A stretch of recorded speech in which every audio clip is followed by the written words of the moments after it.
When we got here, we were so tired. Yes. We had to take a nap in our... Don't tell secrets like that. Okay, sorry. We didn't take a nap. Diana did. No!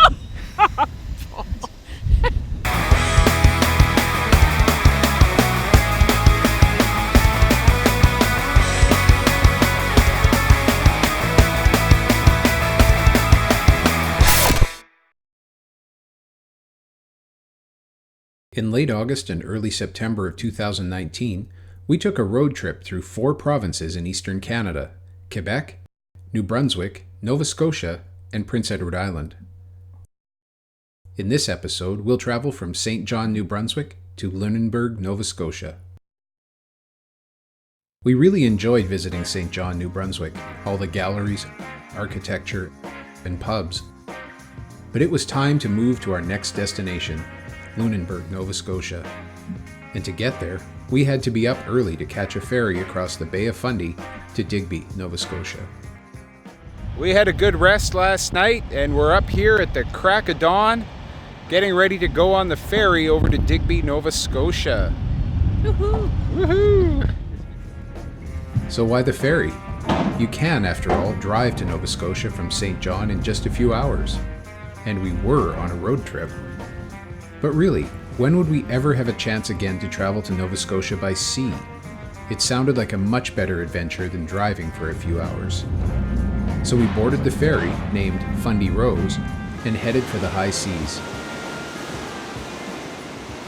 I thought you might be interested to know a couple of facts about the ferry we're taking here. This ferry is 400 feet long. We're seated in a nice lounge area that has seats that are like airplane seats, but with tons more legroom. Oh yeah, nice. Yeah, you could probably stretch out and sleep underneath these seats. They're so far apart. Very nice. This ferry holds 774 passengers, and it cruises usually at 20 knots. So it's got that going for it. The crossing time should be 2 hours 15 minutes because this is peak season, but I understand in the winter it takes 2 hours 30 minutes. We enjoyed every minute of the 2-hour 15-minute crossing. We had a coffee and something to eat in an open-air seating area. We did a little shopping in the ferry's small gift shop. And we strolled around the Fundy Rose's deck, enjoying the sunshine and the sea air. All too soon, we found ourselves docking in Digby. That was a great ferry ride. I had a good time. We walked every deck, we ate some questionable food, drank some questionable coffee. Yeah. And now we're just getting ready to drive off the ferry, and then we're on to the next leg of our adventure. We drove off the ferry and down a short road into the small town of Digby. Digby is a pretty little town, and it's famous for its scallops. We weren't in Digby for scallops, though. We were there to take in its beauty and to get ready for the drive up and across Nova Scotia. We've arrived in Digby, Nova Scotia. This is a whole new province for Diana, and apparently it's made her a little crazy. She's acting silly. But it's got a nice little waterfront. You can see there's some nice fishing boats over here, which makes it very scenic. We're just walking along the waterfront here. We just took a break to eat an apple before we continue our journey across Nova Scotia to the other side to our home, away from home this evening in Lunenburg.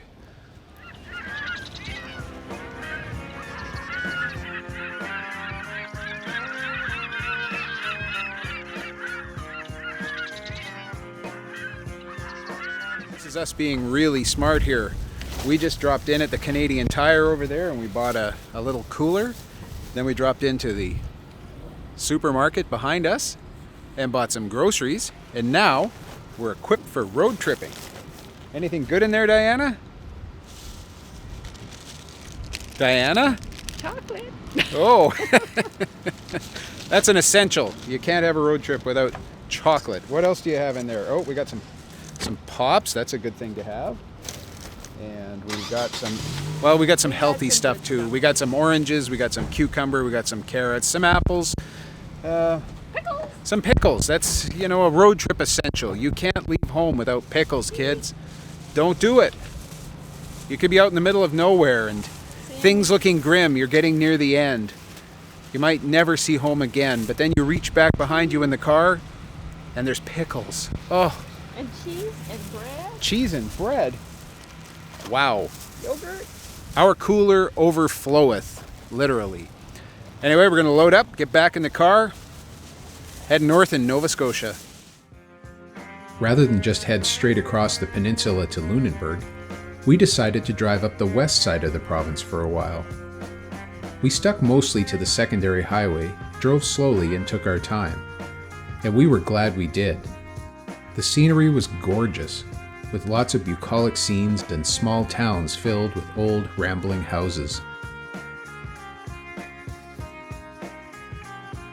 One of our favorite towns along the route was Annapolis Royal, a place we had read about and were interested to see for its historical significance as Canada's birthplace. Unfortunately, it didn't quite turn out the way we hoped. We just went through the small town of Annapolis Royal. What a pretty little place. We really thought it was really nice. We took the time to drive around and look at the big houses that were there, but boy, I tell you, what a busy place that was. There were a lot of tourists there, so we didn't park the car because A, we couldn't find a place to park the car. There were so many tourists, but it was really nice to look at, and we've got it now on the list for places to come back to if we ever happen to be in Nova Scotia again on this side of the province. Still drinking in the scenery, we continued up the west side of the peninsula, then cut straight across the middle of the province. While the scenery changed as we got away from the ocean, there were still a lot of beautiful sights to keep us busy. We arrived in Lunenburg in the mid-afternoon. Not counting the ferry ride, Google had told us the drive should take about 2 hours. I think it took us closer to 6 hours, the perfect road trip pace. We pulled in and checked into our new home, the Blue Nose Lodge, a lovely old guest house.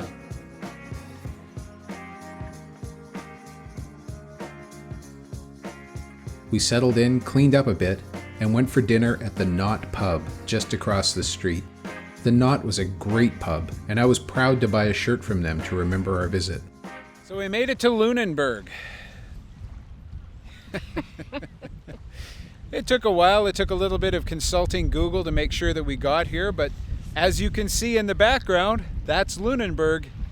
We're here all day tomorrow. We're going to go look around the town some more, look at the streets we didn't get to look at, check out a couple of galleries perhaps, and then head off maybe to another town near here to see if we can get some good photos there. What's the name of the town? Blue Rocks. Although the light wasn't great for photography that evening, we still took a few shots. Honestly, how often do you get to choose your light outdoors? Best to take it as it comes, and that's exactly what we did.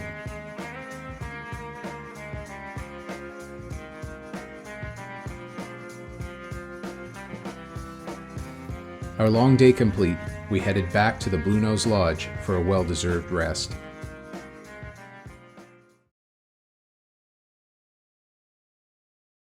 This morning we're going to go for a drive out to a place called Blue Rocks that is not far from Lunenburg and is supposed to be a place that was discovered by artists in the 1940s, and so we're hoping that there'll be some interesting images out there that we can maybe photograph and Diana can later paint.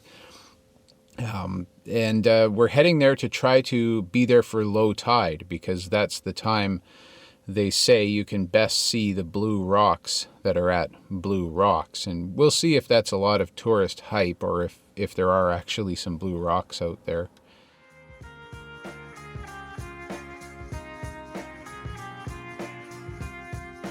A quick window wash and a short drive through town and country later, we arrived at Blue Rocks. And we were impressed. Every way we turned, there were photo subjects and beautiful scenery to take in.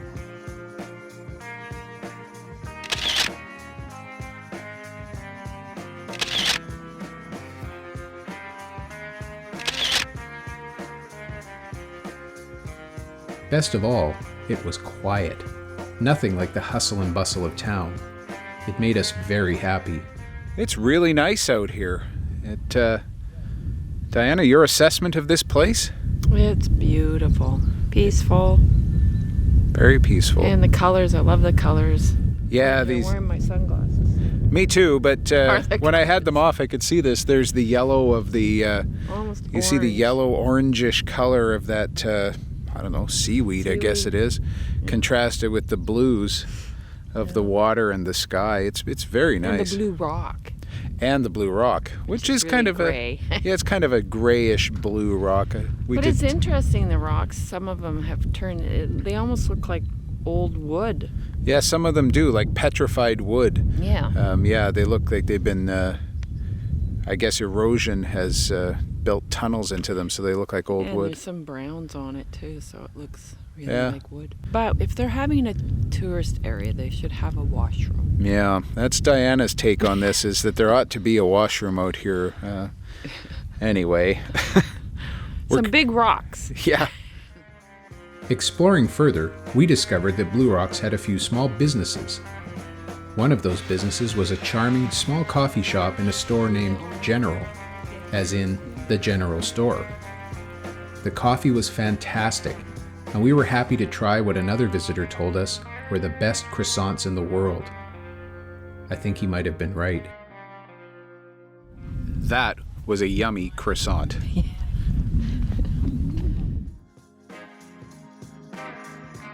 We even got a chance while in Blue Rocks to dip our feet in the ocean and admire some of the mysterious underwater flora and fauna.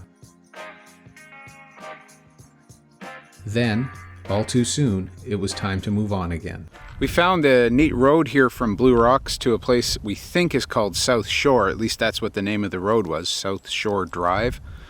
And it's really cute out here. There don't seem to be a lot of people. There's one other couple over here that is taking pictures, but we're going to check it out a bit. There's a bit of an iconic photo down the way here of the red boathouse against the water, so we're going to make sure that we drop back and get that photo as well. But right now we're just going to poke around a bit and see what we can see at this nice little secluded location.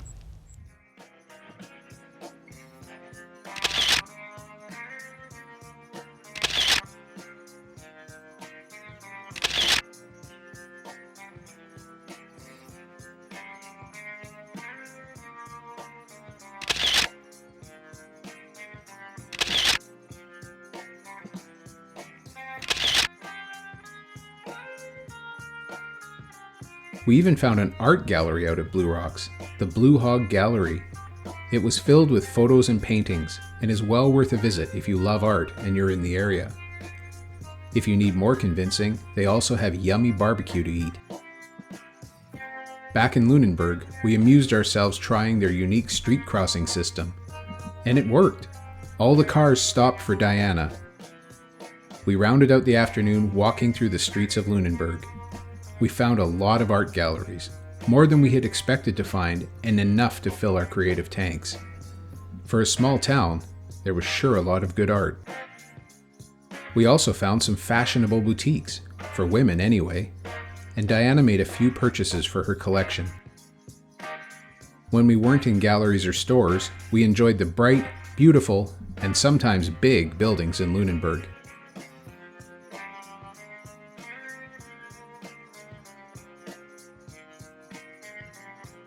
Finally, we had had enough and popped into one of the local pubs, the Grand Banker, for a beer and a bite to eat. It had been a great day in Lunenburg and Blue Rocks, but it would soon be time to head to our next destination, Halifax. And then maybe we'll have a little rest before we go out and do some more. Yay! Yay! You can tell. Can you tell? Can you tell we're tired? Yeah.